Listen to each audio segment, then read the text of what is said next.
नमस्ते बच्चों, मैं आशा चौहान। स्वागत है आपका हिंदी क्लास 10th में। बच्चों, जैसा कि आप सब जानते हैं, कुछ ही दिनों में आपके पीरियडिकल फर्स्ट होने वाले हैं। तो सिलेबस के अनुसार आपको जो पाठ बताए गए हैं उसका दोहरान अपन करके देखते हैं किस प्रकार से आपके प्रश्न जो हैं आएंगे, आपको उनके उत्तर कैसे देने हैं। ठीक है। एग्जाम्पल के तौर पे जैसे कि मैंने सूरदास का यहाँ पे चैप्टर लिया है, तो सबसे पहले तो जितने भी पद्यांश के चैप्टर हैं उसका अनुवाद करना आना आपको बहुत ज़रूरी है। जब तक आपको अनुवाद करना नहीं आएगा आप नई प्रश्नों को हल नहीं कर पाओगे। ठीक है। तो सबसे पहला पद लिया है मैंने सूरदास का। देखें, उद्धव तुम हो अते बड़भागी। यहाँ पे ये पद जो है वो उसमें गोपियाँ बोल के कह रही है कि हे उद्धव, जो कृष्ण के मित्र हैं उद्धव, गोपियों को समझाने के लिए आए हैं मथुरा से वृंदावन। तो वो कहती है कि हे उद्धव तुम हो अते बड़भागी, कि हे उद्धव तुम तो बड़े भाग्य वाले हो। क्या कहती है? तुम बहुत भाग्य वाले हो। अपरस अछूता रहत स्नेह तगाते, नाहिन मन अनुरागी। तुम श्री कृष्ण के पास रहकर भी जो है स्नेह से प्रेम से अछूते हो, और ना ही तुम्हारा मन जो है किसी अनुराग में अनुरागी हुआ, किसी के प्रति आसक्त हुआ है। ठीक है। पुरीन पात रहत जल भीतर, तारस देह न दागी। जो हाँ, तो फिर आगे गोपिया कह रही है कि पुरीन का मतलब होता है कमल। जिस प्रकार से पुरीन पात रहत जल भीतर, यानी कमल के पत्ते, पात पत्ते रहते हैं जल के भीतर, जल के भीतर रहते हैं। तारस तो भी रस यानी कि जल, देह न दागी, उन देह का अर्थ है शरीर, दागी यानी दाग लगना, तो भी उनके शरीर पे या उनकी देह पे, उन पत्तों पे कहीं पे भी जल के दाग या जल से कहीं पे भी धब्बे लगे हुए नहीं होते हैं, उनको गला नहीं पाता है। जो जल मांझ तेल की गागरी, बूंद न ताको लागी। जैसे कि अगर जल के अंदर, माह का अंदर है, अंदर तेल की गागरी, तेल से सनी हुई गगरी यानी कि मटका जो है वो मिट्टी का घड़ा, वो डालते हैं। बूंद न ताको लागी, और फिर बाहर निकाल के उसको देखेंगे तो उस पे बूंद भी आपको नज़र नहीं आएगी। प्रीति नदी में पाँव न बोरियो, दृष्टि न रूप परागी। उसी प्रकार से हे उद्धव, तुमने भी प्रीति नदी यानी प्रेम रूपी नदी में अपना पाँव तक नहीं डुबोया है ना।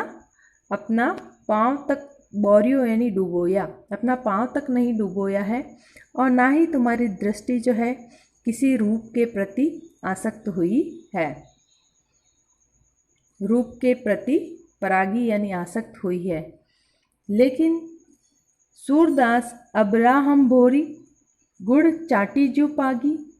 लेकिन सूरदास जी कहते हैं आगे कि गोपिया उद्धव से कहती है कि अबला हम भोली, लेकिन हम तो भोली औरतें हैं, हम अबला हैं, भोली है, इसलिए हमारे पास ज्ञान नहीं है।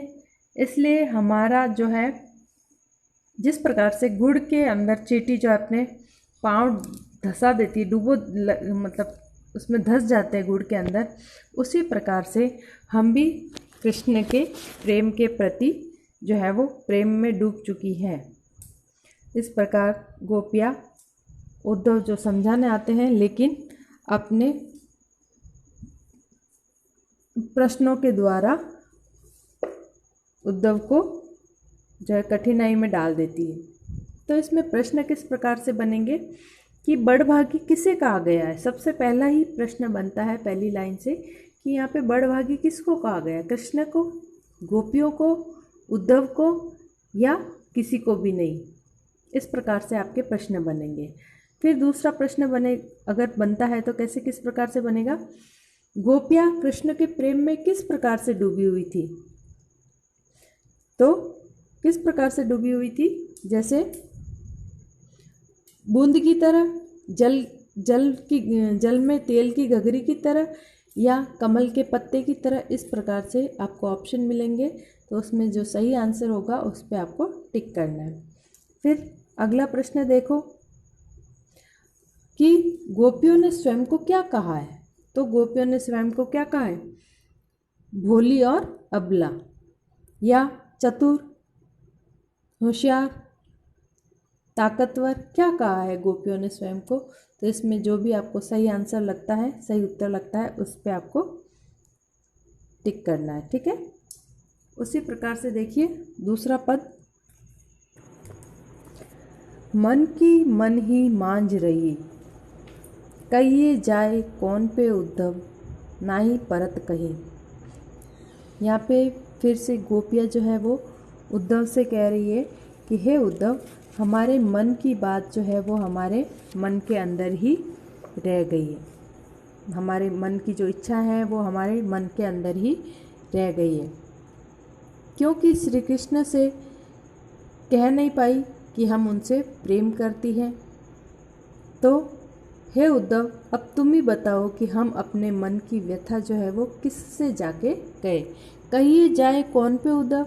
हे उद्धव, हमारे मन की बात जो है वो अब हम किसको जाके बताएं, क्योंकि कृष्ण जो है वो मथुरा चले गए हैं और यहाँ पे थे तब तक। अब हमने उनको अपने मन की बात नहीं बताई थी, ना ही परत कही, और ना ही हमको जो है वो चैन आ रहा है कि हम अपने मन की बात किसको जाके बताएं। अवधि आधार आस आवन की, हे उद्धव, अभी तक जो है श्री कृष्ण के, अवधि का मतलब है समय, आधार मतलब आधार थी, आस आवन की, अभी तक जो है श्री कृष्ण के आने की उम्मीद जो है वो हमारी आशा बनी हुई थी कि वो आएंगे और हम अपने मन की बात उनको बताएंगे। इस प्रकार से इतने दुख झेल करके तन मन व्यथा सही, इसलिए हम अपने मन में संतुष्टि बना रखा था कि श्री कृष्ण आएंगे तो हम अपने मन की बात उनको बताएंगे, और इतने दिनों तक हमने दुख को झेला। अब इन जोग संदेशनी सुनी, लेकिन हे उद्धव, श्री कृष्ण तो आए नहीं, लेकिन तुम्हारे साथ में ये जो योग संदेश भिजवाए हैं, इनको सुन करके विरहिणी विरह दई, हम विरहिणी जो है विरह में जल रही है, ज्वाला की भांति ज्वाला में जल रही है, क्योंकि अभी तक तो आने की उम्मीद जो है वो बनी हुई थी, लेकिन आए नहीं। तुम्हारे साथ में योग संदेश भिजवा दिया, तो अब हमारे लिए विरह व्यथा जो है वो आग का काम कर रही है और उसमें हम जल रही है। चाहती हुती गुहा जितहिते उतहिते धार भई, हम जिस ओर से चाहती होती, हम चाह रही थी, गुहार जितहिते, जिस ओर से हम आशा लगा के बैठी थी कि श्री कृष्ण आएंगे, लेकिन श्री कृष्ण तो आए नहीं। उन्होंने तुम्हारे साथ योग संदेश भेज करके जो उल्टी गंगा बहा दी, उतहिते धार भई, उल्टी गंगा बहा दी। सूरदास अब धीर धरई क्यों, सूरदास कहते हैं कि गोपियाँ कह रही आगे कि अब हम धैर्य धारण क्यों करें, हे उद्धव, अब हम धैर्य धारण करके क्यों रखें, मर्यादा न लई। जब श्री कृष्ण ने अपने वचनों का पालन नहीं किया, उन्होंने अपने वचनों को नहीं निभाया, तो अब हम क्यों जो है वो धैर्य धारण करके रखें। तो इस प्रकार से इस पद में क्या क्या प्रश्न बनते हैं, आइए देखते हैं कि गोपियाँ क्या क्या व्यथा सह रही है और किसके बल पर सह रही है। तो गोपियाँ क्या क्या व्यथा सह रही है वो आपको देखना है। इसमें वीर व्यथा सह रही है। कौन सी व्यथा सह रही है? वीर व्यथा। और किसके बल पर सह रही थी कि अभी तक तो उनको उम्मीद थी कि श्री कृष्ण आएंगे, लेकिन वो नहीं आए। दूसरा प्रश्न है, गोपियाँ धीरज धारण क्यों नहीं कर पा रही है? तो वही उत्तर कि उनको किसके आने की उम्मीद थी? श्री कृष्ण के आने की उम्मीद थी, लेकिन वो आए नहीं, इसलिए अब उनको धैर्य धारण वो नहीं कर सकते। धार बही का अर्थ है योग की धारा बहना, या उद्धव के साथ में श्री कृष्ण जो है योग संदेश भेजते हैं, उसके लिए ये शब्द आया है धार बही। तो आपके यहाँ पे जो है वो चूज़ द करेक्ट ऑप्शन वाले प्रश्न, राइट रॉन्ग वाले प्रश्न इन पदों की लाइनों में से ही बनेंगे। तो इस प्रकार से आपको इन पद को पढ़ के उनके अनुवाद को याद करना होगा, या उनका अनुवाद जो है वो आपको आना चाहिए, तो ही आप प्रश्नों के उत्तर दे पाएंगे।